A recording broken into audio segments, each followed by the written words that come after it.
Tom, welcome to Locked In, former NYPD, and you have a pretty wide range of history and accolades that I'm excited to get into today. But before we do, I really want you to, plug your podcast and explain what you were just telling me out there about the pepper spray. Okay. I thought that was amazing, and it would be so good for. We have a lot of law enforcement that listens, and Uber drivers. That was what I thought of at the top of my head. Uber drivers, cab drivers, bus drivers. So we have a show called Gold Shields, and my partner and I, Dan Murphy, worked together in the NYPD. Dan was my sergeant in the gang unit and then in the Joint Terrorism Task Force. And a couple of years ago, I laid this plan on him, let's do a podcast. And we both agreed to do it, but then we had to figure out what we wanted to do. And so what we did is we got together the thought of having people who went through high-profile cases and explain those cases, but give kind of a backstage pass to what they experienced. Dan and I don't talk about other people's cases. We actually have the people who went through those on, whether it's law enforcement, military operations, or victims, and authors of true crime books about big cases will come on and explain their own story. So it's a great perspective of getting that firsthand knowledge of these stories and investigations and how they developed. And we just have a great time doing it. And we're going into our third season, which is great because when we first started, I think we had 7 shows lined up and then kept asking each other, what are we going to do for number 8? And didn't really have an answer yet. And then it kind of just kept growing and growing and growing. And now we're going into our third season, which is a great accomplishment. And we just have a blast doing it. The best part of it is the people we meet, and now we call friends, which means more to us than anything. And we're on YouTube, we're on Rumble, and we're on every audio channel that everyone listens to podcasts. We're on some that we don't know we're on. I'll get a notification of, hey, your show's up. You're like, what's that? And so the platforms are out there, and we're just, I think we're doing a good job with getting these stories out there. A lot of people don't know about, a lot of people don't hear about, and we try to get them out there with the people who went through them. So it's a lot of fun. And then the other thing we do in our spare time when we when we're free is Dan and I have a company called Impact Solutions. And what we did is we developed a alternative to pepper spray. Pepper spray, if anyone in law enforcement and everyone in the world knows, sucks. It's horrible.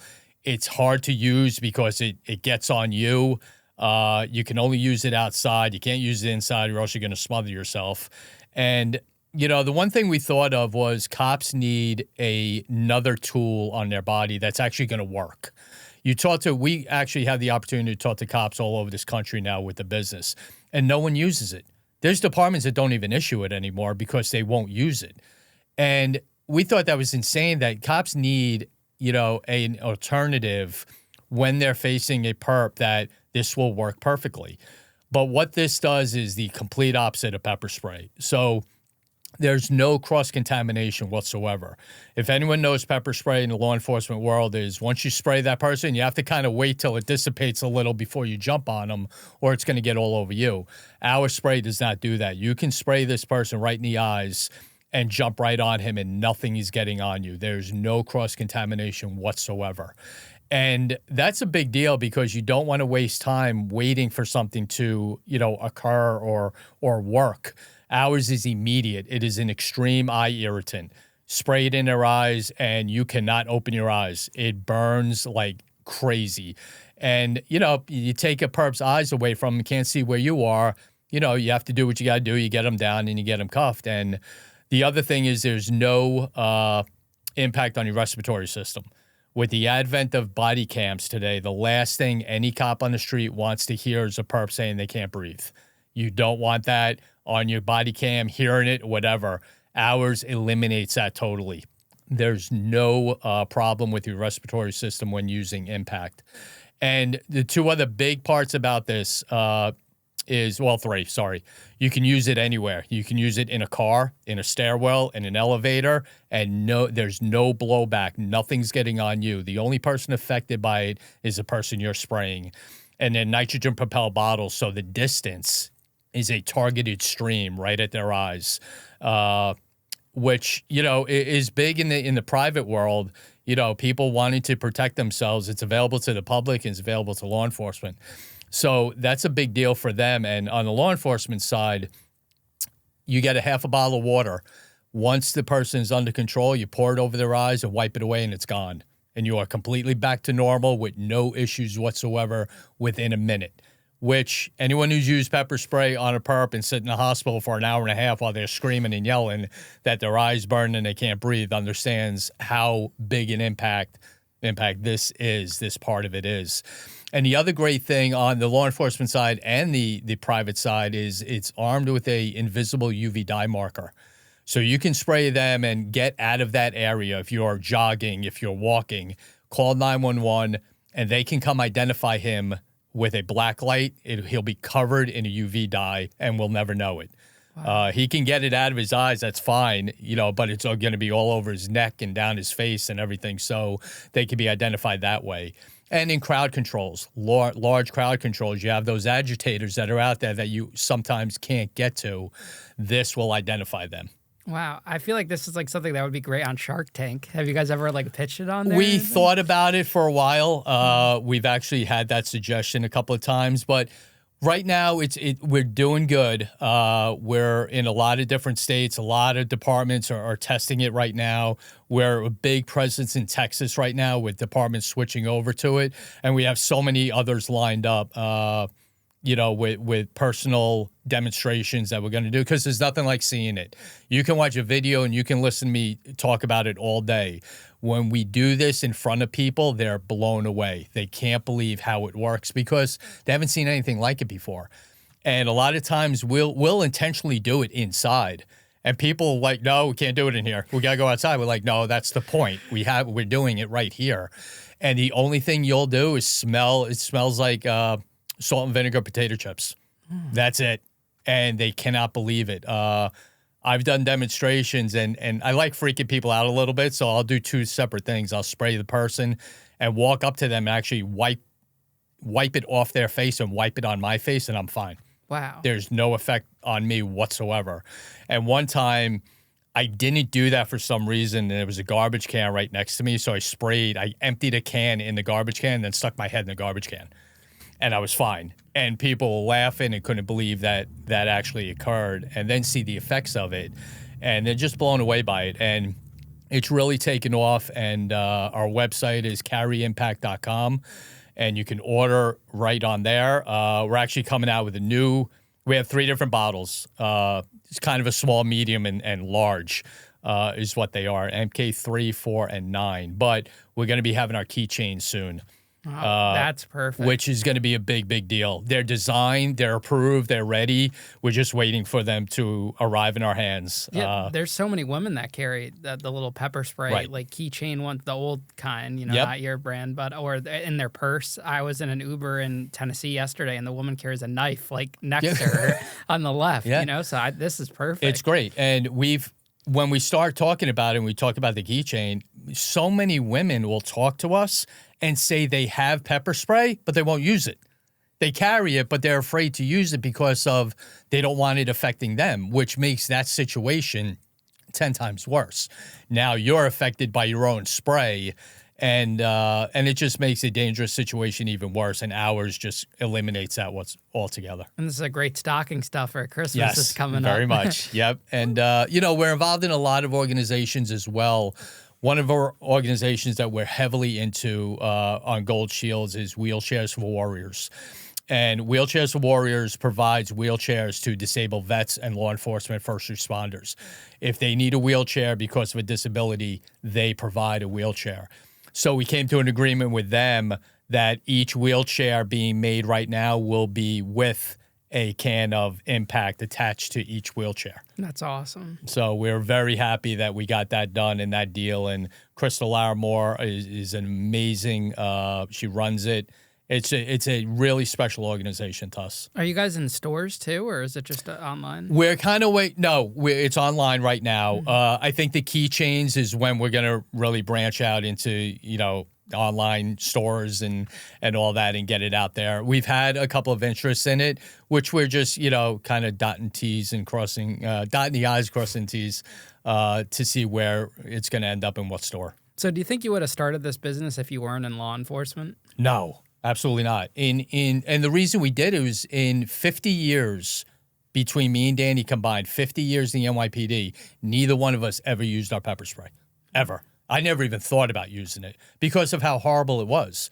Because you're worried about hitting your partner. You were worried about hitting another cop that was at the scene. And like I said before, you didn't want to spend the rest of the day in the hospital with a perp who was screaming that he couldn't see or breathe. Yeah, I feel for those correctional officers because that's all they have. Right. And we're a big push with correction facilities because you can use it in the cell. And a lot of their stuff, you have to spray it, and they wait outside. They wait till it takes effect, and then they have to charge into the cell to do whatever they need to do. Ours is right away. And in a cell, no other cop is going to be affected by it, or a corrections officer. That's awesome. All right, let's talk about Prize Picks, the best place to get real money sports action, and they make it simple. With over 10 million members and billions in awarded winnings, Prize Picks has made daily fantasy sports accessible for everyone. Just pick more or less on player projections, and you're in the game. I'm putting all that sports knowledge I picked up in prison to good use this season. Right now, I'm looking at solid choices like Patrick Mahomes for more passing touchdowns, Tyreek Hill for more receiving yards, and Christian McCaffrey for more rushing yards. They've been delivering all season, and Prize Picks is turning those picks into real cash, way better than commissary trades in prison.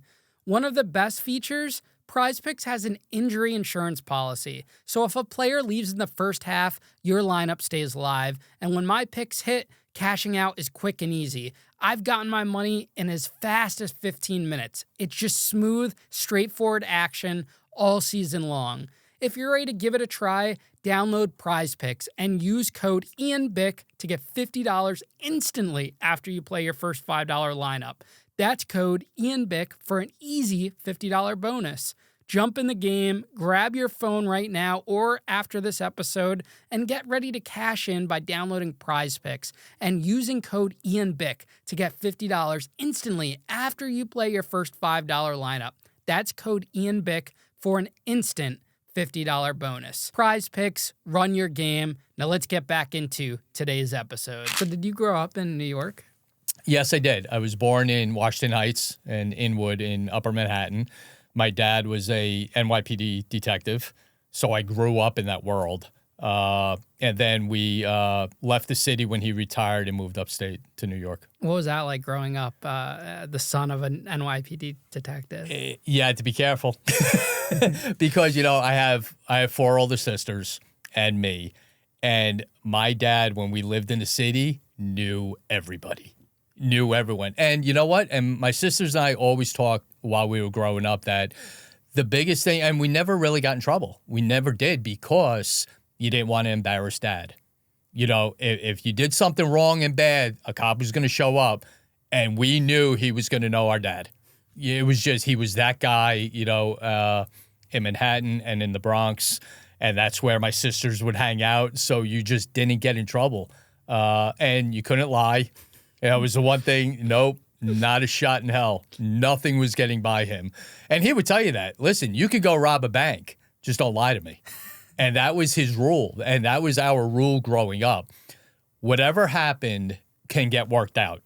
Getting in trouble or making a bad decision in your life growing up, which we all do. His rule was do not lie to me. And we stuck to that because first of all, you couldn't. There's no way, there was no story you could try to run by him that would get past it. Not a shot. He was very good, and he was my hero and my influence with getting on the job. And really proud to have him and call him my dad. Because you know what I say? I said it on my show. I've said on many other occasions that a lot of us grow up saying, I want to be like my dad. You say it when you're little, and I got to be. I got to work in some of the same places as him, worked with some people he knew, so it was it was a great privilege to follow in his footsteps. You know, we just discussed out there how different policing is from your time versus now. I can't imagine what it was like because you got to see his time compared to now. That's probably a whole different perspective. Oh, yeah. I mean, he was a cop in New York in the 50s, 60s, and 70s when New York was just completely out of control, you know, with poverty and crime, and cops didn't have bulletproof vests and, you know, had 38 still. I mean, when I got a job, we had a 38, but you know, what they had to go through, and I would hear the stories from him. But it's interesting because when I got on in 1990, he would say the same thing. Like, you know, it's still like this in there, and you should have seen it back when I worked and all this. But even then, you know, New York was a dangerous place, and growing up and starting at the time when I did, but having him there to run stuff by made a lot of difference. You know, hey, this happened at work, or I'm doing this tomorrow. You know, it was a big influence on me. But, you know, being on the job when I got on in 1990, the city was a mess. I mean, we were up close to 3,000 homicides a year and 115,000 robberies a year and 80,000 rapes. You know, it was a really tough place to work, and you had to learn really quick. No matter where you worked, no matter what precinct you were assigned to, you had to learn the job fast or else you were going to get caught up in it. Because every night where I worked in the 30 precinct, the west side of Harlem, every night was busy. And you had to know what you were doing. And it was great because you had experienced cops that were there already that would teach you, like, hey, you need to do it this way, you need to do it this way. And that made a big difference in I think, my career, in starting off in such a busy time frame. And then the city got better in 1994 when Rudy Giuliani won the mayor and Bill Bratton became the police commissioner. That changed the job dramatically because Bill Bratton came in and got his dream team, what we called it, together, of Louis Anemone, John Timoney, you know, and that crew, and said, hey, go clean the city up. You guys wanted to be cops? Now go be a cop and start locking everybody up. And the broken windows policies of locking the little things up that led to, you know, stopping bigger crimes, that worked. I mean, worked dramatically. And the one thing I always tell people, and I always say this, it wasn't just a one-dimensional solution. Like, Bratton didn't come in and say, okay, all the cops just go lock everybody up and that's it. Giuliani and Bratton got together with the district attorneys in New York and said, hey, they had a big meeting and said, listen, if I'm going to tell my cops to go out there and do their job, you damn well better do yours. And you better keep these people in jail and come up with bigger, you know, harsher penalties and bigger sentences and longer sentences. That's the only way we're going to clean our city up, is if both of us work together. And then that started. Then the feds got involved and they jumped on board with, you know, trigger lock and enhancements of arrests, which led to federal charges. There isn't a criminal walking around New York City that ever wants to hear the word fed or federal. That scares the hell out of all of them, and they know what it entails. You know, you're not going downtown. You're going to that big building with all the granite and all the tile and that big jail, and they know that, and they knew the difference in that. So when we lock people up and say, hey, we're doing this to you, game was over, and they knew it. You know, RICO cases went through the roof with going after criminal enterprises, and look at it, it worked. You know, homicides dropped, robberies dropped, and the city got back to what it should have been. You know, back then, you couldn't walk through Central Park. You couldn't jog through Central Park. You didn't walk through Times Square, and you sure as hell didn't go on a subway unless it was that was part of your life and you had to. You didn't do that. And when we started, you know, changing the tone of New York City and the NYPD, people were now going to the park again with their families. Look what Times Square became. Businesses came back. You know, Broadway shows were always there, but even more, and, you know, it got even better. The restaurants around there started to thrive because everyone was going to Times Square and everyone was going to Broadway shows. And it just dramatically changed the city. So how do you compare now to back then? Do you feel like it's worse now than it was when it got cleaned up? It's different rules and it's a different mindset.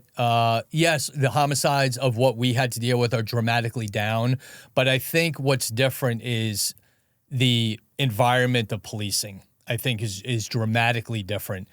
Cops today are in a bad spot with what they can do, and you see cops getting hurt and shot and killed all over this country. And the problem with it, and the reason for it is you don't have the DAs on board with you. And it's a revolving door system where you're locking these people up and they're out in a couple hours. That's not helping anyone. It's not just, you can't look at it as just the police. Like, I'm a cop, I'm a retired cop, I get it. But it's hurting citizens just as bad, if not even more. That they can't bring their kids here, or they can't walk down the street at night, they can't leave a club when they used to without worrying who's on the street now, because all the criminals are just through this revolving door and getting out of jail. And criminals aren't stupid. Criminals are on top of policies and laws more than cops are. They understand, so they're on social media, they got their phones, they know what they can get away with and how much time they're going to spend in jail. And they take advantage of that. Criminals aren't stupid. They know what they can get away with. And you see that now, not even in New York, but all over the country. And you have just these paid for DAs that are just, laying down in front of, these criminals and letting them get away with all this. It's really horrible. And it puts police in a really bad spot, because it's not just worrying about getting shot and killed now. You're worrying about getting indicted. You're worrying about getting arrested, losing your pension, and ending up in jail when you have a family. And all you're doing is going to work every day trying to do your job. And, a lot of them are cops defending themselves. And I've said this numerous times, Ian, as well. Cops are allowed to defend themselves. And you see on these body cam footages and videos that I watch, or have been on shows who talk about body cams, and we kind of go through each one. Cops are more just grabbing these bad guys when they get in fights and just holding them, waiting for kind of the pile-on to happen so you can just put a pair of cuffs on them. And that's how cops are getting hurt, because they're not defending themselves. They're not, using the amount of force used on you. You can use back. You're allowed. But they're so worried about the specter of these DAs who are just all about crime and backing criminals up and not have the backs of the cops. Do you think if the DAs weren't politically political positions, it would be different? Oh yeah, sure it would. Absolutely. Because, you have to, it's a team concept. It's not one part of this team. Everyone has to work together. And when you see the difference in arrests being made and cops getting hurt, making these arrests, but yet they're not getting prosecuted, they're not serving the time in jail that they need to, that, is demoralizing to everyone, citizens in the community. The police departments are demoralized by that. So what do you have? You have cops that might not go out there and, bust it like they should be, because why? Why am I going to do this? I may get in trouble. I may get hurt. So it brings every part of law enforcement and criminal justice system down when you don't have district attorneys who are more political than they are just do your job. It's why you went to law school. It's why you're a DA. It's to lock bad guys up and keep them in jail. It's a job description. And when they start doing the opposite of that, like Gascon in LA, is horrible. And all it does is hurt good people, hurts good cops, it hurts kids, and it hurts people in that community. Now, the body cam specifically, I mean, there was such a long period of time without body cams. Mm-hmm. The stuff that people see that gets people so worked up on the body cams now, was that happening before that, or was it just... Well, back then it was a different conversation, because you had to explain like what happened, and a lot of people didn't, believe you. I was always in favor of body cams, because I always thought it would do more good than bad. Because if you look at it again, I'm a cop, I get it, but more good things are done by cops than bad things. Are there bad apples? 100%. And I would never sit here and say, no, all cops are great. No, absolutely not. There's people that shouldn't be cops, 1,000%.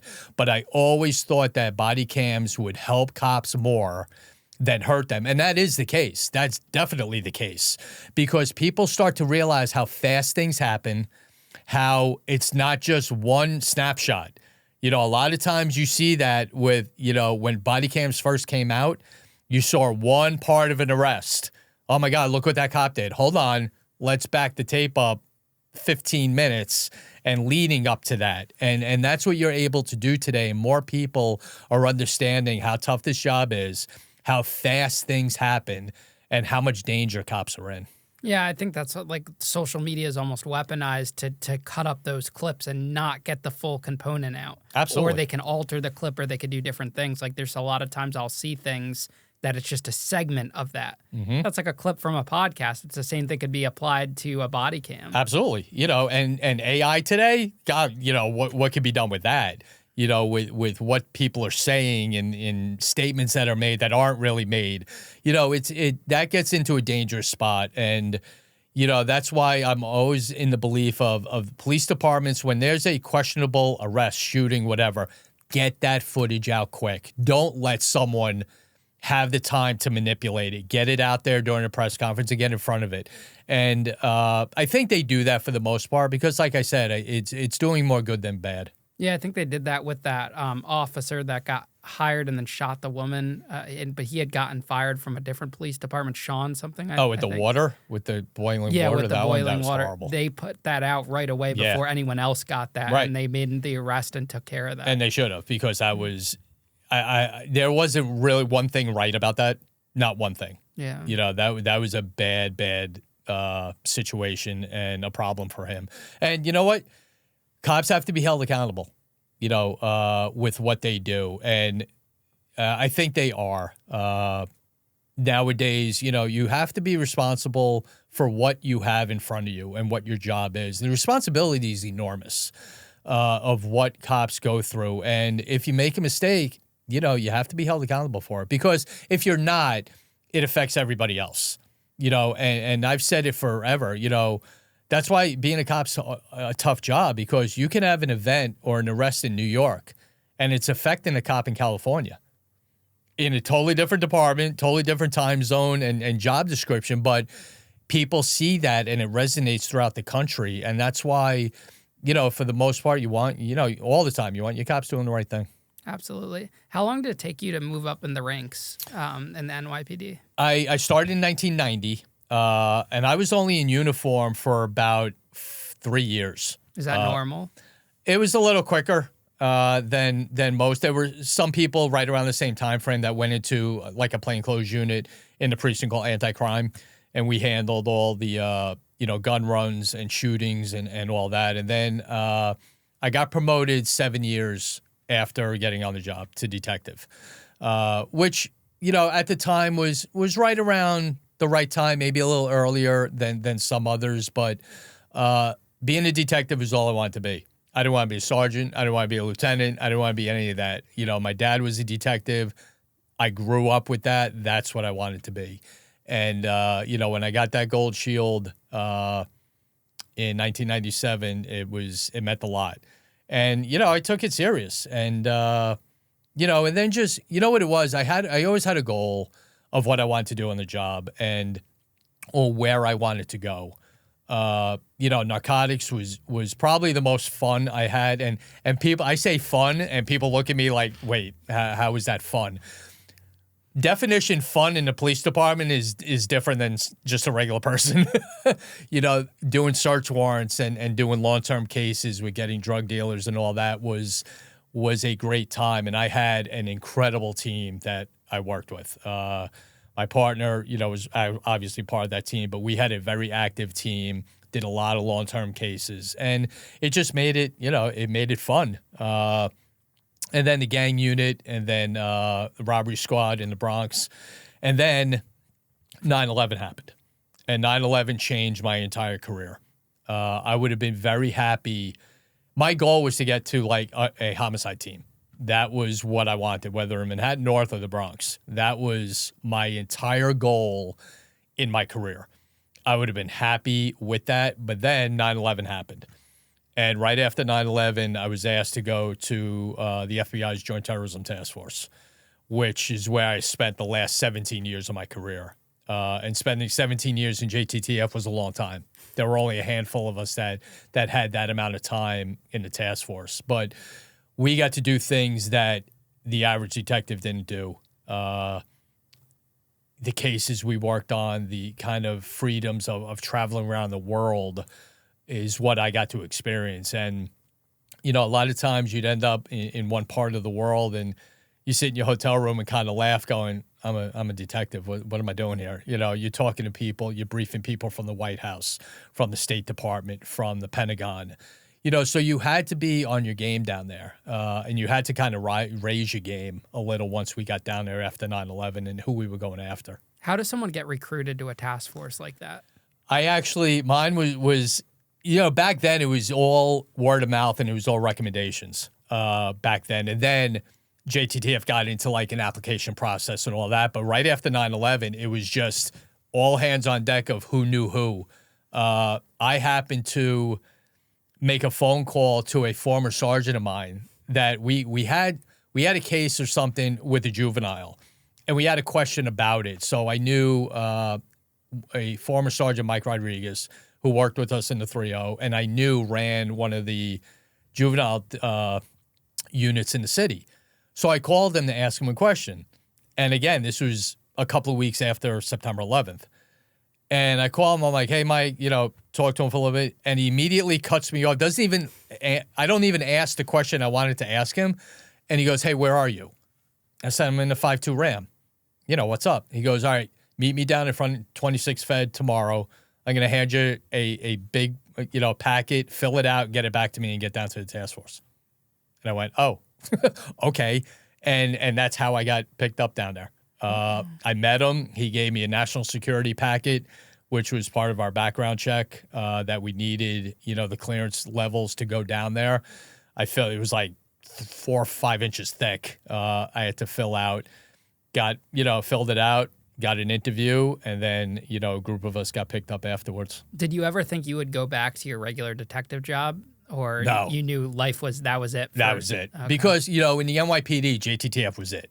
You know, that was a top level detail. And once you got there, you know, you hope to God everything worked out and you stayed there. But I ended up staying there for 17 years. Now, was there the terrorist aspect of it? Did these task force happen before 9/11, or was this because of 9/11 that this was formed? No, JTTF was formed in New York in 1980, I believe, with the advent of some domestic terrorist groups, Black Liberation Army, FLAN, all terrorist organizations like that doing multiple like bank robberies to finance what they were doing, leaving, you know, a array of bombs outside one police plaza that went off and injured and killed police officers back then. But it wasn't to the level it is now by any stretch. On September 10th, let's just say, there were only 11 NYPD detectives assigned to JTTF. Wow. Whereas now September 11th happened, and New York's JTTF became the largest in the country.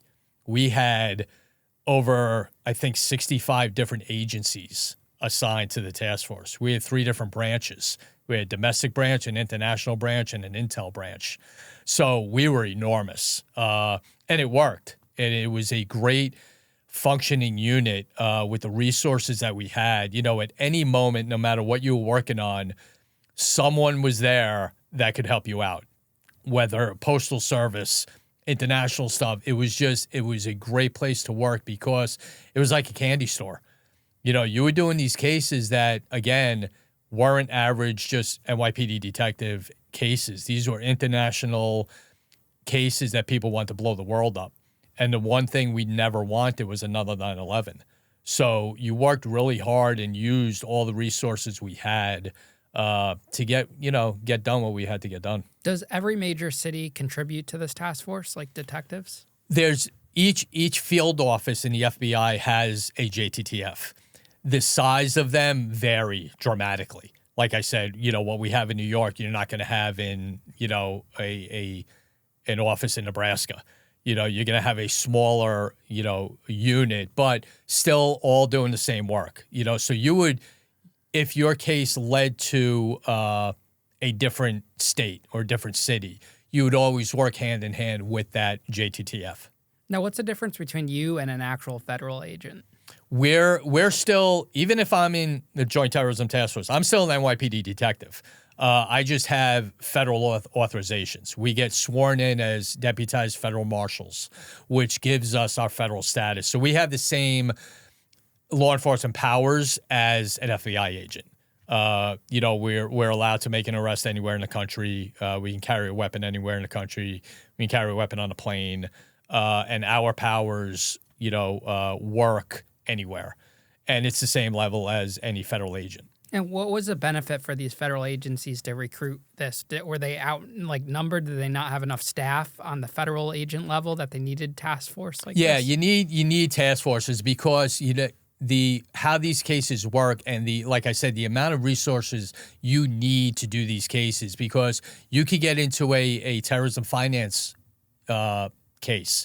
You need accountants. You need the IRS. You need, so a lot of them are just not criminal, bad guy wants to, blow something up, let's get him.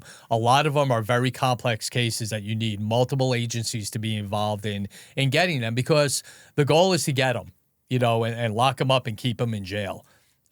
So you want every resource you could possibly use on there, on top of other federal agencies, NSA, the CIA, the military, all those also are part of the task force. How often did your New York detective skills or instincts help you as a task force agent? Oh, dramatically. It was, and that's why, a lot of us got asked to go down there, because in our careers, we ran large scale cases. And, I always looked at working terrorism cases, never to get too wrapped up into what it was. They're bad guys.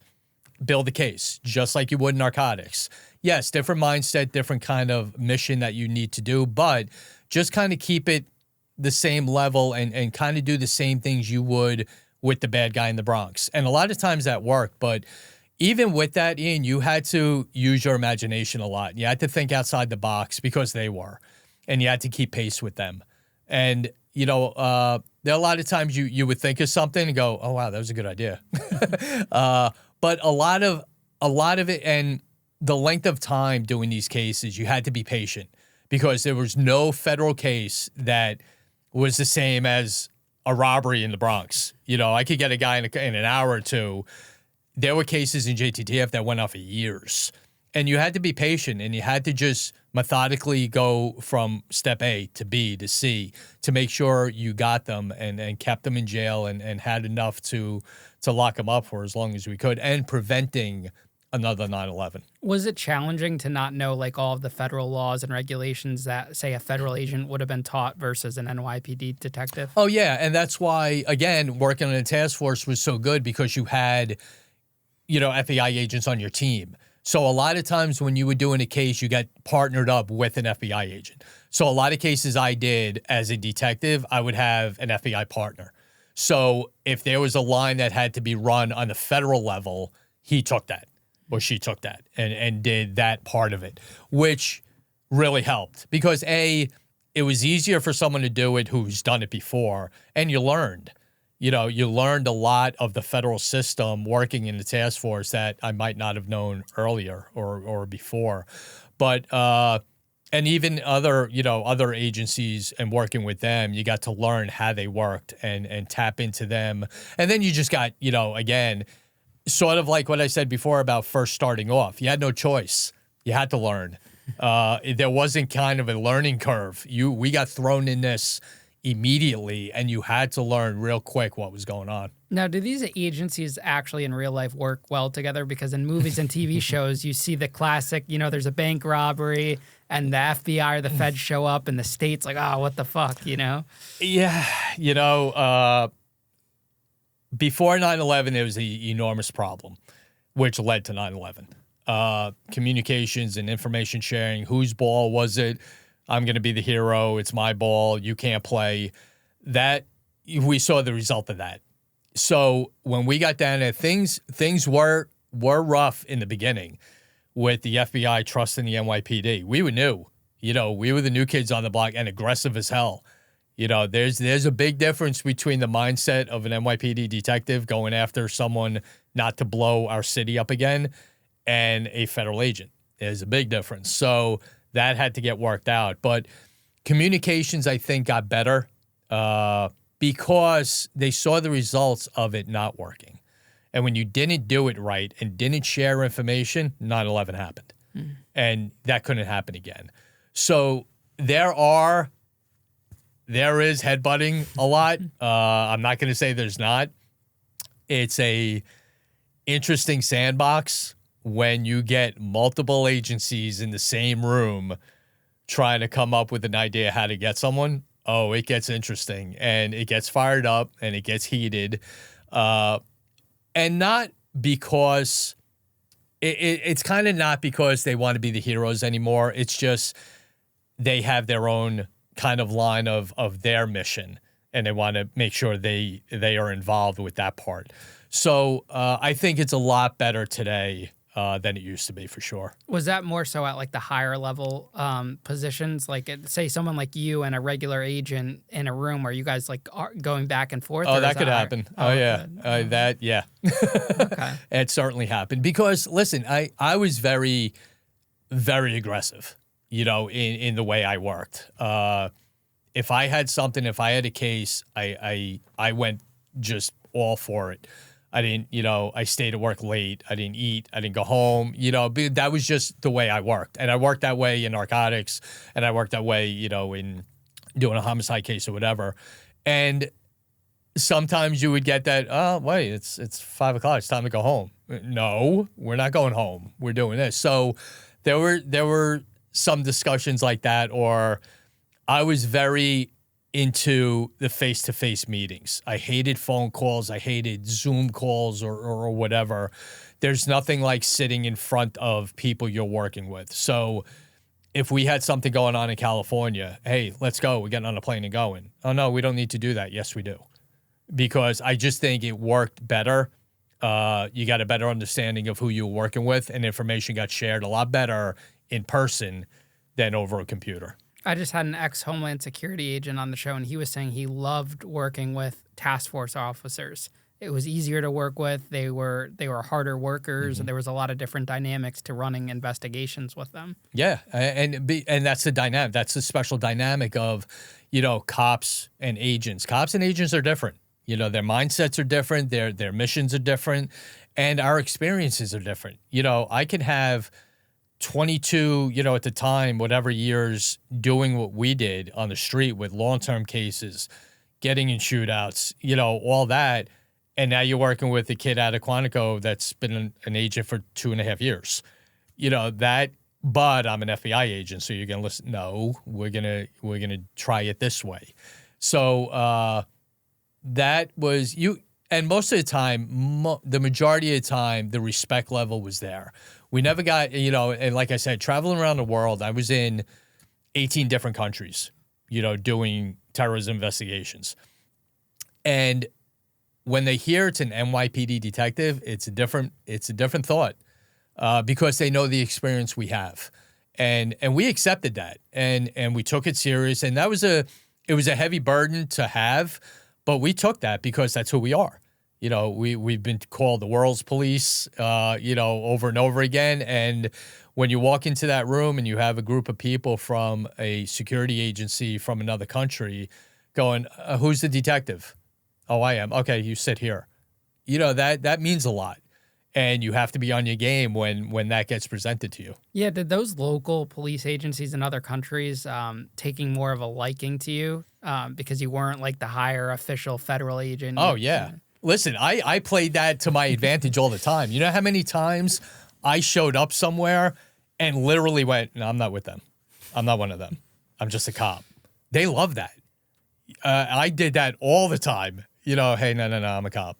And people would gravitate to that because, listen, there's a stigma of being an NYPD detective. There just is. There's no way around it. It's not putting ourselves above anybody, and I don't mean it that way whatsoever. But the view around the world is that, and you have to take that. You can't show up somewhere and someone say, my God, you're an NYPD. They go, no, that's nothing. You don't do that. You take it, and you have that responsibility of showing what an NYPD detective is all about. And the respect level was always there around the world. And one story that I love telling about this, and it's not even overseas, it was in this country, I did an operation out in Las Vegas. We were out there doing something, and the local guys helped us out with what we needed. And I had a captain come up to me and say, "Hey, Tom, do you have your shield with you?" And I said, "Yeah." I had it in my pocket. And I take it out. He goes, "Can I hold it?" And I handed it to him, and he looked at it. He goes, "I've only seen this in the movies. This is cool." When you see someone do that of that rank, somewhere else in this country, that's a great feeling. Because it just shows the respect that the NYPD has around the world and in this country. So that was a pretty cool feeling. So did you still live in New York throughout your whole career with the task force? Yes. Yep. So what would be like a typical day, and how long would you be out of New York for on these missions? It depended on, a typical day was, if you had a case that you were running.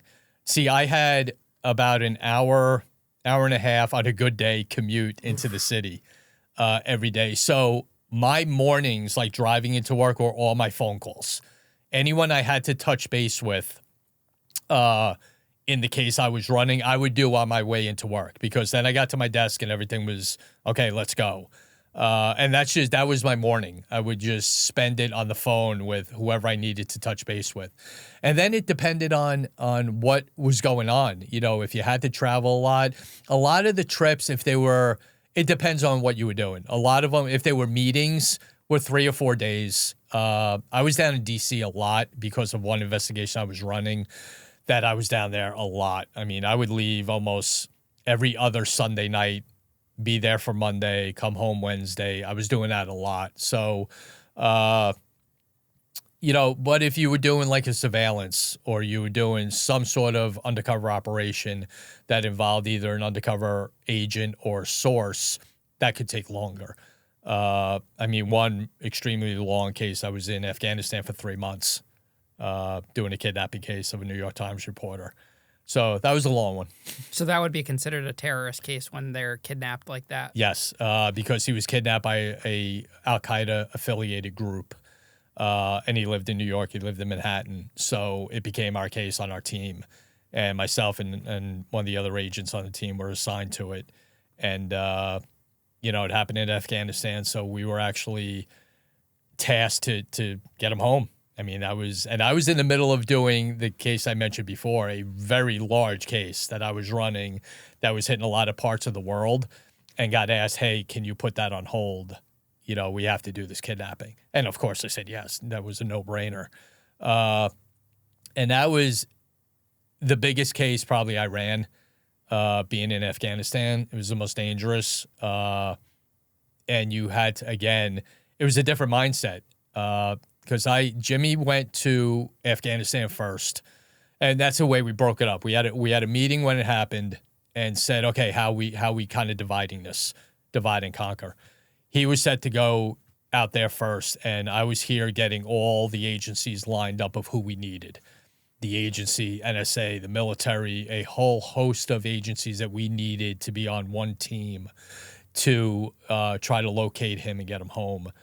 But then at some point, whatever time it was my turn to go to Afghanistan. And, you got to remember, I'm not in the military. I'm a cop. And now I'm going into a war zone. I knew physically I'd be fine. It was getting mentally ready to do that. Leaving my family for 3 months was not easy. That was hard to do. And here's the worst part, Ian. I couldn't tell why I was going. I'm saying goodbye. I'm going to a war zone, and they had no idea why. That was hard, but my family was involved in my entire career, so they got it. Not that it was easy, but they understood why I couldn't tell them what was going on because of clearance issues.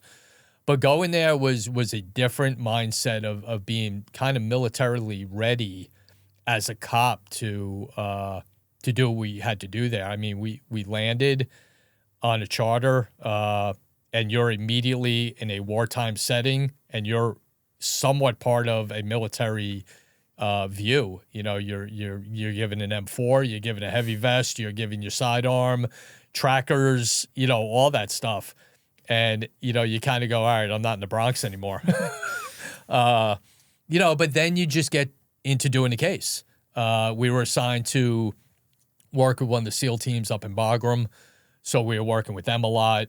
We were very heavily working with the agency, but it was a incredible experience being there, and luckily it all worked out and we got them home, which was the best part of it. How advanced were those like communications, like technology, compared to what you were used to in New York for that period of time? Oh, a lot. I mean, it was, we were lucky if we were working in the city and our radio worked. We're being a couple of blocks away from the precinct or whatever. You were happy if you used one battery for 8 hours, and then you see what is out there, and that's where I said your imagination kicks in. Hey, do we have the ability to do A, B, and C? And you have someone go, oh, yeah, sure. And all it was like a far out thought of how can we maybe find him a certain way or whatever. And the technology that the military has and some of our government agencies have are very, very advanced. Thankfully, I've said it a lot that, the technology and the like a SEAL team, I'm glad they're on our side. That's for sure. Yeah. When you were put on the task force, were you given extra like tactical training? Not too much. No. Which we get asked a lot. Like, oh, did you go through all this advanced training? No. Because you know what? It was a lot of reasons we got picked up was our experience in doing investigations. The tactical stuff, when you went away, you kind of learned, all of us kind of got it pretty quick. If you were in another country, what to do, how to do, make sure you're not getting followed, and all that.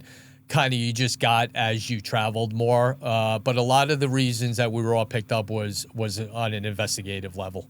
So did that make it more challenging when you're, say, over in a different country working with like military personnel, the agency, things like that? I feel like that's a different league. Yeah, it is. And then that's what I mean. You had to, we were forced to step your game up. You were on a different level with what we were dealing with, and you had to be precise. I mentioned this a lot. When we would do briefings on a case, say the kidnapping case, we had to be on point with our information because it was getting briefed to the highest levels of our government in the presidential daily brief or whoever might get it. So your info had to be spot on, because there's one thing I learned when it comes to the federal government. Things can spin out of control with one word being missaid, misled, the wrong context, whatever. One word can spin this government completely out of control. And you had to be aware of that when you were writing reports or doing a brief. How hard was it to build and maintain a family and relationships at that kind of peak time where you're so focused on your career, but you also, you need to have a life too? It was, it was a lot of trust. And I say this all the time. Probably people watching this are going to laugh at me, but I got the best wife in the world.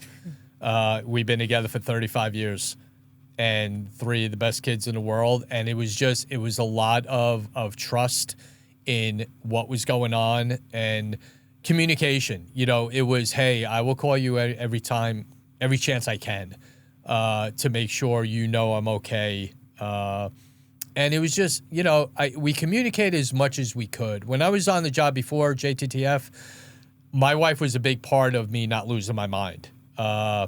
Because of just coming home and her understanding what stresses we were under and what was going on. So to come home after a bad night and kind of lay it out like, hey, this is what happened, helped a lot. But I'm also not your prototypical detective that you see in the movies and on TV. I don't drink, I don't smoke, I don't gamble.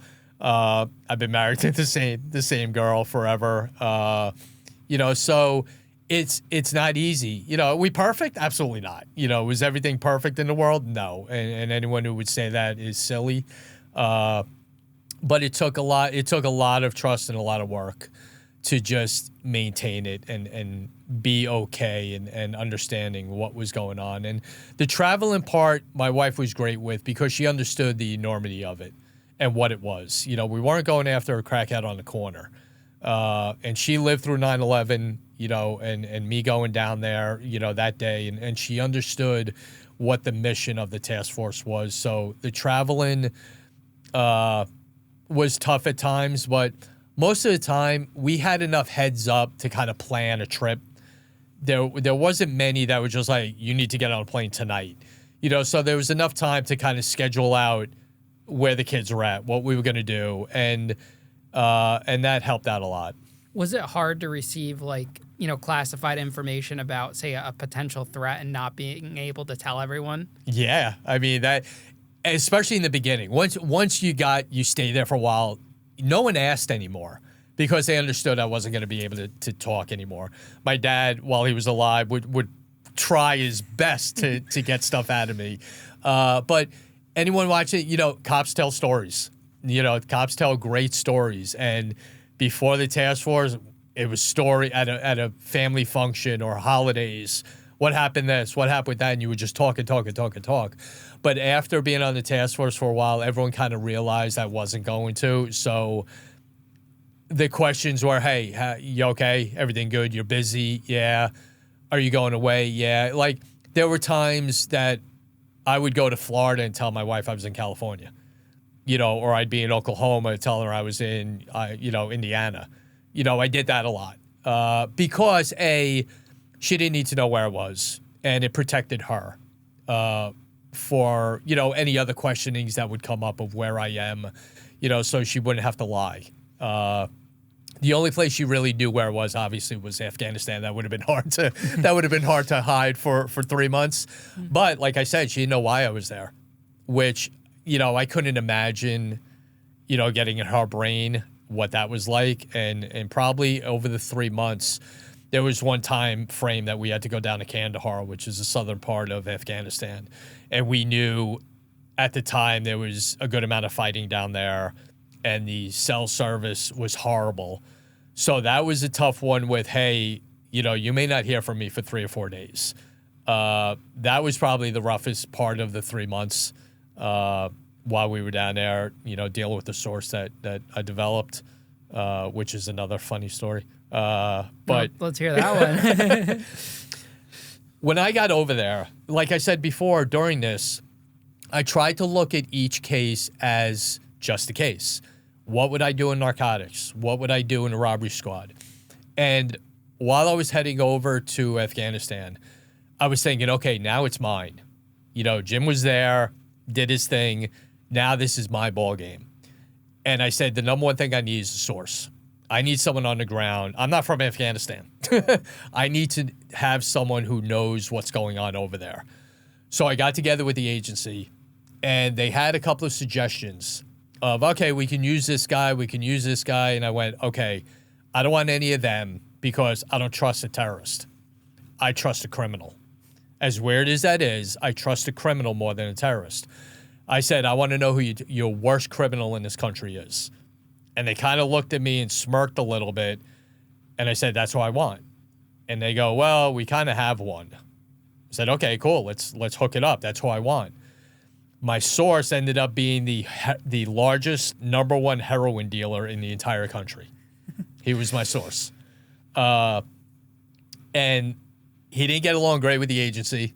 He didn't trust them. He didn't like them. So at first there was a little pushback with, listen, he doesn't, you know, cooperate. He doesn't talk to us. It may not go well working with him. I said, I don't care. I'm giving it a shot. Let's hook it up. I'll deal with him. So it got hooked up, and then, you know, we found out he was the biggest heroin dealer around. So we met him down in Kandahar, which is, like I said, the southern part of, we had to fly down there and meet him.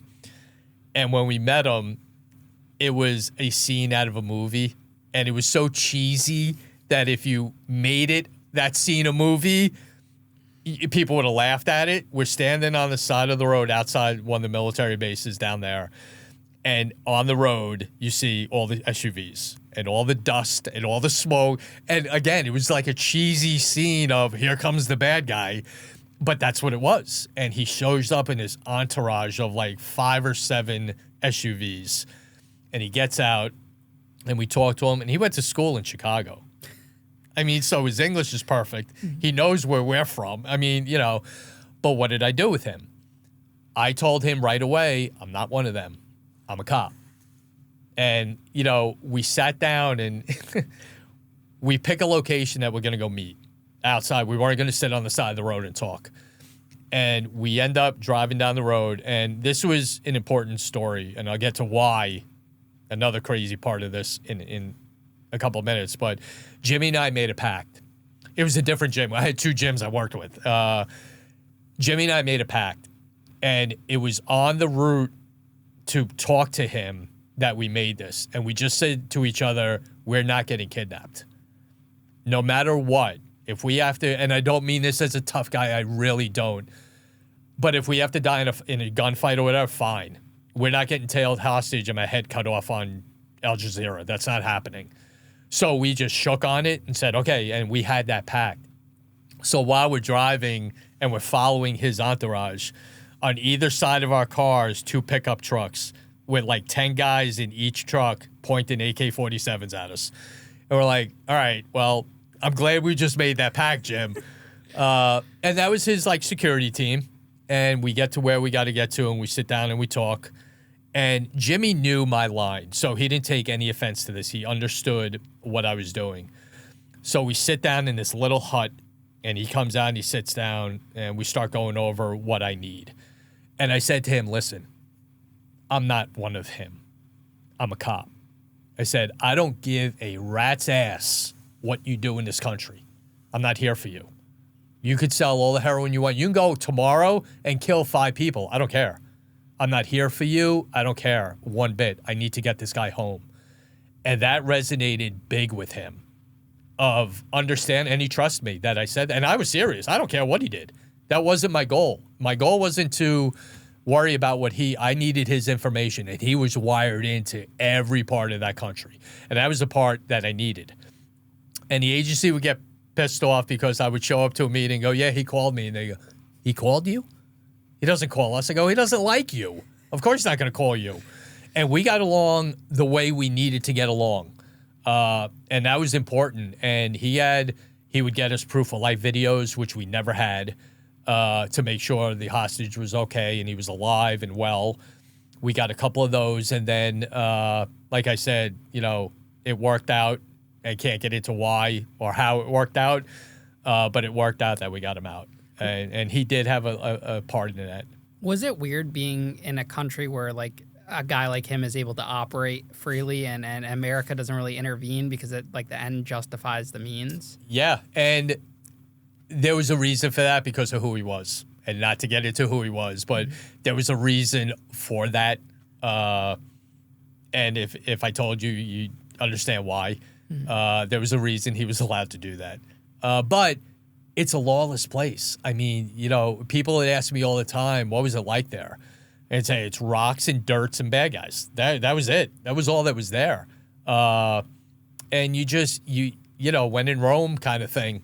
And that's kind of how it was. And to have a presence of a law enforcement there, did it mean a lot? No. But he understood why I was there. That, were we going to arrest anyone? No, that was not the point. Either the military was going to do what they had to do if we located him, or he was just going to get rescued and that was it. And that's what ended up happening in the end. Did that surprise you about these countries, or did you know that going into it? No, going in, you were very well aware of what it was going to entail. But the danger was what was more worrisome, not the cultural aspect of it or the political aspect of it. There's a bunch of terrorists running around here, and they know who we are. Like driving a car, for instance. When you would drive a car, when we would drive our car, yes, they were armor-plated cars and all that, but you didn't stop. You would get into a traffic circle, and we would push cars out of the way to not stop our car because that's when we were most vulnerable. Because everyone knew our trucks. So we couldn't stop our cars. And driving around there was very stressful. If you were the passenger, your job was to watch the road. Watch people walking, watch a double parked car, watch a car coming out of a driveway or something, So getting to A to B was always dangerous. And then when you got back to the embassy, you kind of took a breath like, okay, cool. Day's good. We're in one piece. Let's go to sleep. So the danger part of it was more of a thought than like the political thing going on there. Is it tough to have seen what you've seen and done the job you've done and then see like people maybe on like social media try to like kind of throw things into the air that aren't even true, like conspiracies and stuff like that? No doubt. It's very hard to deal with that. That's why, when you're kind of strolling through, you just keep going, and past it. But, the lack of education of how things are done and why things are done, people need to get more up on. The simple thing, not to the border, okay? People think that, it's just this and it's people immigrating or emigrating from one area of the world, and that's not the case. Terrorists are so in tuned in what's going on in this country. And we saw it before 9/11. Before 9/11, the big opening in this country was the visa system. And they took advantage of that, and that's how they got in. The visa system was easy to get into, but here was the difference with the visa system.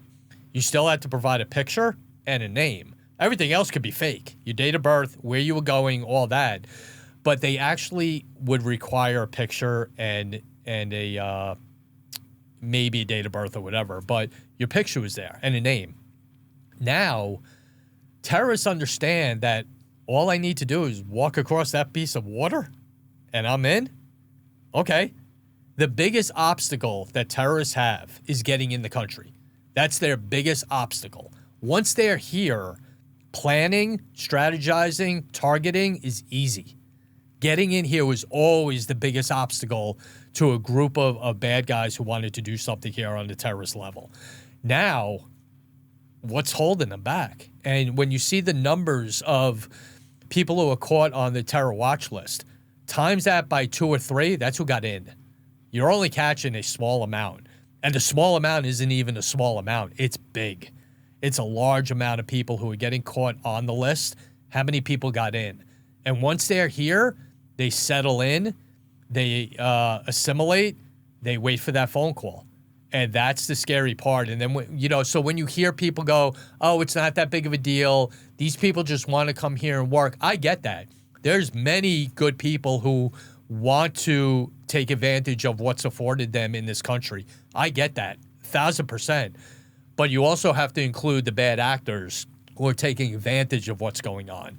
And that's taking place. So that's one thing, answering your question. People need to get educated on how dangerous that border is. So do you think that these terrorists are still able to live undetected even with today's technology in the country? Oh, yeah, because there's no, like I said, there's no pictures, there's no names, there's no, point of contacts. Where are you going to work? Even if you were coming into the country and your visa application or a 994 sheet you were filling in when you were coming here had a point of contact, where you were going, where you were staying, that was all listed on there. Now, you can make anything up you want, any name you want.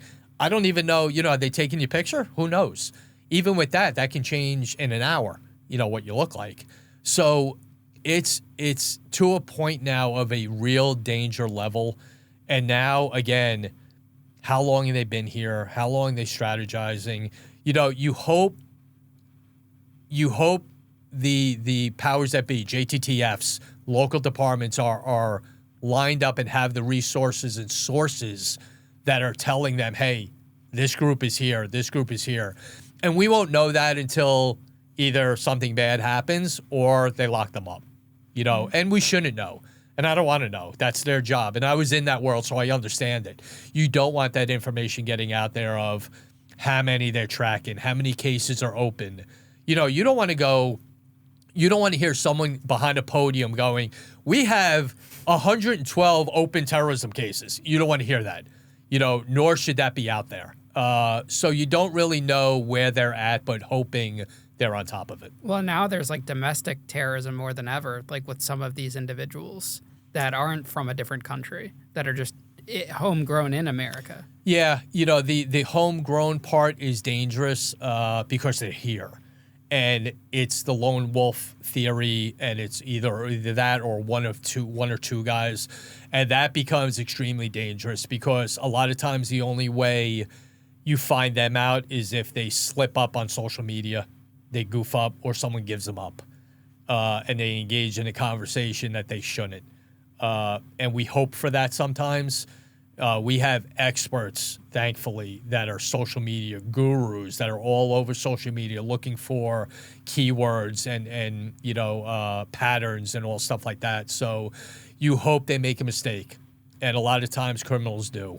They make that one mistake that leads us to enable us to do our job and to stop something or get in front of something and open an investigation so you have a better view of them. But is there still room for improvement? Because in some of these high-profile cases in America, you see like that these individual social medias, there were red flags that kind of got by. Oh, there's always room for improvement. You can always improve something. And when you have, that's a different conversation. That's the social media giants being responsible for what they're putting out there.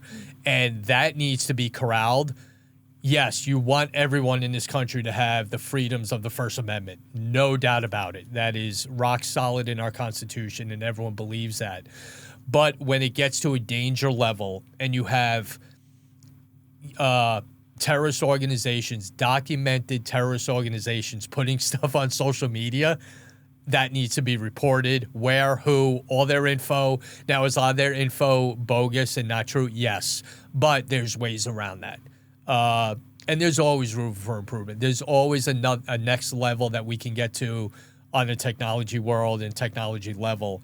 And that's why a lot of times the government hires these people who are involved in this, who, know how to hack and know how to track and know how to get, into these groups. And that's what's needed. But improvement all the time. Absolutely. Yeah, I remember being in middle school and how accessible it was when like ISIS first was out there on social media and the beheadings and everything, that we were able to just so freely see that on like Facebook. It's crazy. Yeah, that never should have happened. Absolutely right. And that's what I mean. There bears a responsibility with the power that they have. And that has to be realized. And consequences, and you get into this, consequences have to be made or sentenced when things like that are out there, because they shouldn't have the ability to do that. And that's a flaw that hopefully is fixed and rectified and continues to be, rectified when bad things are put out on social media. And a lot of it's just like a slap on the wrist. Like there was some company that was charged criminally, but no one goes to prison. No. When a company's charged criminally, they get fined. They get fined. And they can pay it. They're $1 billion, trillion-dollar Absolutely company. Right. And that's another congressional level argument of what is necessary out there, what's dangerous, and what's an everyday occurrence out there that kids are seeing and other terrorist organizations are seeing, because that's a lot of times how they're communicating as well, on social media platforms, code words, keywords that mean certain things. So it needs to be, I hate using the word monitor or tracked. I hate using that, but you know what I mean. It's got to be checked out a certain way. Why did you decide to retire from the task force or leave? 30 years was a nice round number. And you know what? I started to see a little difference in what was going on and what objectives were and what the task force and the FBI were kind of hyper-focused on, and I wasn't into that. So it was the right time. And it ended up being really the right time because I actually retired a week before the world fell apart with COVID. Wow. So it was literally a week before that I got out. So that timing was good. But it just, you talk to everybody who is on the verge of retiring or coming to that point, and you always hear the term, you'll know. And I just knew it was time to go. Like I said, things were changing and moving in a direction that I wasn't really into anymore, and not throwing a resume out, but there wasn't a lot I didn't do that I didn't get to accomplish. What I accomplished and what I got to do on this job, most of it, a lot of detectives don't get to experience. Again, 19 different countries, dealing with people from the White House and the Pentagon and talking to them, Afghanistan, and the people I got to meet and, got asked to participate in certain things. It was all great, and I was very fortunate. I'll say it all the time. I was blessed with the career I had. But, I think I just worked hard to get to that, and it all just came together at the right time, and I think it was the right time to go. Do you think if you weren't in the task force, you would have retired earlier because policing had already changed drastically, even in New York City, by COVID? No doubt about it. It wouldn't have been 30 years. I was in a really good spot in JTTF and enjoying what I was doing. And in the midst of doing things, which was why I couldn't get out, because I was always in the middle of a case and doing something else. So there wasn't, I never afforded myself to say, okay, now, because I was always in the middle of something, which is the way I wanted it. But if I was in Bronx Homicide or something like that, no, it probably would have been a lot sooner. Do you ever think about what life would have been like if you got to Homicide, which is where you wanted to be? I would have loved it. I always said that. I would have never regretted any of that because, again, my dad and I were the tightest two around. That's what he did. And I remember going with him before a Yankee game to his office and seeing how they worked and hearing the stories of, you couldn't drive anywhere in the city without a dozen stories. That building, we did this, and that building, we did that, and that corner had 3 homicides that we solved, and, all that. So it was always something I wanted to do. So if that was my path and where I ended up, I would have been thrilled with that. When you retire from a position like yours, what's that first day like? One day you're on this, doing this, saving the world, and then it just, what is it? It's different. And it's great you asked that because I've always been asked that. And the one analogy I come up with, it's like walking forward for 30 years and someone telling you to walk backwards. You'll get it. You'll stumble at first. It's going to be weird, but you'll eventually get it. But the first day was weird, because you're doing something, you're just programmed to do something a certain way for more. Think about it, more than half my life. I've been doing this, or I was doing this when I retired. And it took a little getting used to, and a lot of times you see things on the news and you go, I wish I was doing that. I wish I was involved in that. But then you get to do something else, you're like, no, I don't want to do that anymore. And I think that hit a lot in the summer of 2020 in 2021, watching the riots and everything that was going on, and even in New York, and stores burning and cops getting hurt. And for the first time in my adult life, sitting on a couch going, wow, I'm not going to be down there. My phone's not going to blow up and ring off the hook, and I have to leave at midnight, to fly down to the city. I don't have to do that anymore. And day by day, you get more used to it. And now I'm glad I got out when I did. And I was right about it being the right time because of everything that's happened since then with the show and Impact and all that. So that even makes it even more of a good decision what I made. So does the phone just stop ringing? On a Tuesday, you're in and it's blowing up, and then Wednesday you're retired, it's done? Yeah, because here's the funny part. This is I love telling this story. For 17 years, I had the FBI's phone. We had department phones. So I never really had my own phone. I used their phone. There was no reason for me to have 2 phones. In my mind, that was dumb. I never did that. So I had their phone, and I had the same number for 17 years. Then I retire. That goes away. I have to go to Verizon and buy a phone, which I've never done. So we go and buy one. Now I have to remember a new number. And I never, all our phones got set up for us. I remember I got my phone. I, tried to, memorize the number, which I did. It's kind of an easy number. And I literally handed my phone to my daughter. My oldest daughter was like, here, set this up. I don't know what you go ahead. Put whatever app you think I need. Set the screen up, the colors, do everything you want. I'm good with it. And she did. So, she set it all up. Was like, okay, here, you're all set. And, that's awesome. So that was, a reality hit of, all right, now, not meaning it this way, but like, all right, I'm a normal person now. I don't have a department phone. I don't have this. I don't have that. So that was always a fun story to tell with the phone. Because like you said, it switches. Yeah, like that. I can't imagine like if my phone blows up every day because like all the guests have my phone number. So like with that compounds over time. I can't picture a day like if I'm not doing the podcast, if it would ever stop, you know? Oh, yeah. And then when I was in the club business, I was the same way until the FBI took my phone when I got arrested and I had to go to the AT&T store and get a new phone. Get a new one, you know? But now my phone blows up for the show and more the show than anything. So I know exactly what you mean. Now my wife will laugh at me going, "You're working more now than you ever did. You are not, can you put your phone down for a minute?" And like you said, guests scheduling, can you do this promo? Can you do that? You know, is not, but here's the difference. I love every time my phone goes off. You know, I do. I treasure this time that I have in what's going on with our show. So literally every time the phone, I get an alert, it's cool. Because it's Instagram, it's Facebook, it's YouTube, it's a guest. Like you said, it's always something good, which wasn't the case working.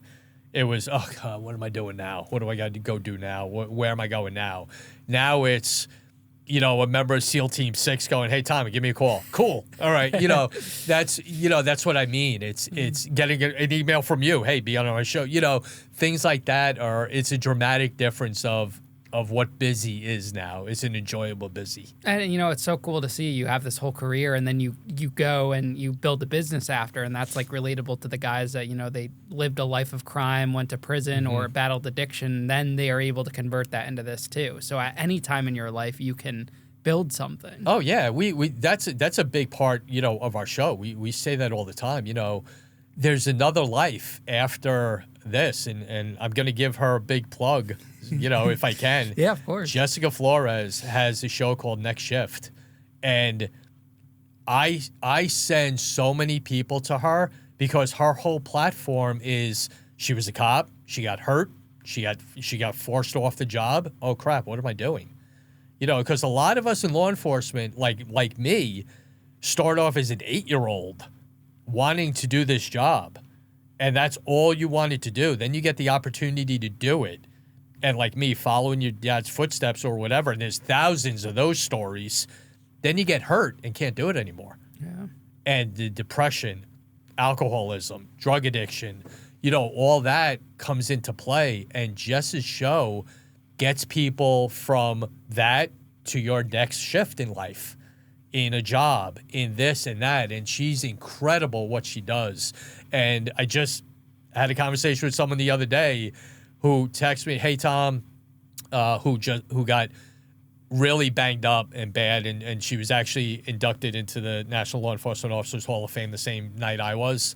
And she called me, said, "Hey, everything's good. I can be on your show now." You know, I'm getting off the job finally. And she got really banged. I mean, her story's wild, what happened to her. And I said, "Okay, great. You know, we'll schedule it, you know, for season 3 and everything." And my next text was to Jess to get her together with her, because it was, all right, what is she doing now? And, you know, she was kind of like that on the text, like, "Hey, I'm done." And I'm like, "Okay, stand by. I know who you're going to talk to." That's awesome. You know, so you have, and that's what this show does, you know, and you know it.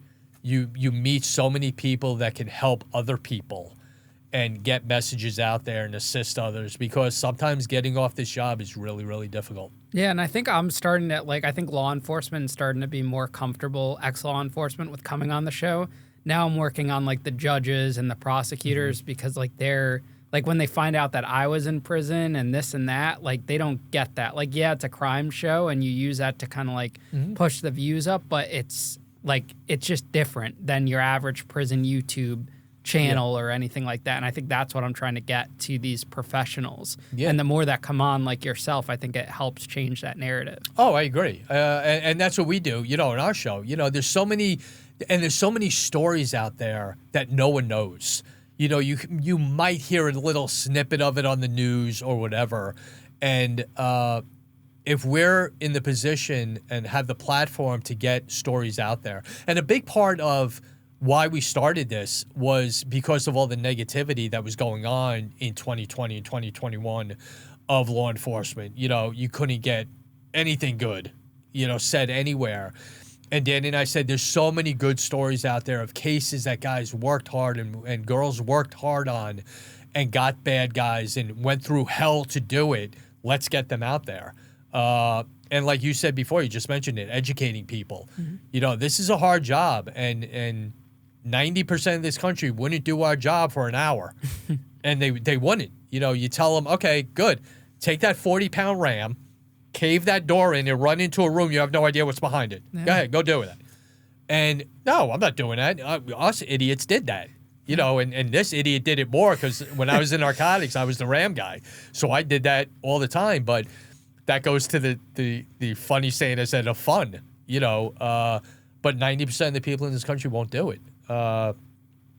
And we wanted to get those stories out there of the difficulties of this job, both mentally and physically, because the mental health aspect needs to be addressed in this country as well when it comes to law enforcement and the military. Yeah, and I think there's a way to go about these interviews where you could pull interesting information with being respectful and not like encroaching on what they can and can't talk about. And I thought this interview was fascinating, and we didn't talk about anything classified or name names. Right. Like, I think there's a respectful way to go about it, and I think that's like the direction like I'm learning to take the show in and stuff like that. Because the criminals could come on and say, oh, they stabbed this person, they killed this person, but you have to navigate differently with the professionals. Yeah, no, absolutely. And there's stories that people aren't comfortable talking about, but it's funny when you start kind of down that road and they get a little bit more comfortable and you get a little bit more out of them. Like, and for us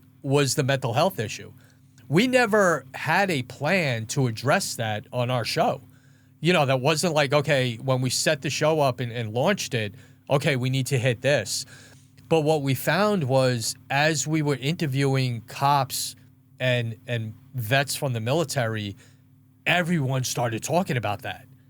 Oh, I went through this, or I had a tough time doing this, and I became, an alcoholic, and I had anxiety, and I was depressed, and it was one after another, Ian, and we all right, we need to start talking about this.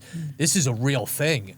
And then that led us into organizations that we're now part of that get into that and address those issues. Copline, the Wounded Blue, Irish Angel. We're involved with all these groups now because of how important it ended up being. It kind of slapped us in the face, not realizing. And then you start thinking about your own, like, all right, what did I go through that we weren't allowed to talk about back then? You didn't bring up mental health or anything like that when we were on the job because you got grabbed, your gun and shield were taken, you were put in on a desk in the middle of nowhere on a midnight. Isn't that crazy? And that was it. Yeah. You're gone. You're done. You're having like nightmares? Nope. You're done. You're finished.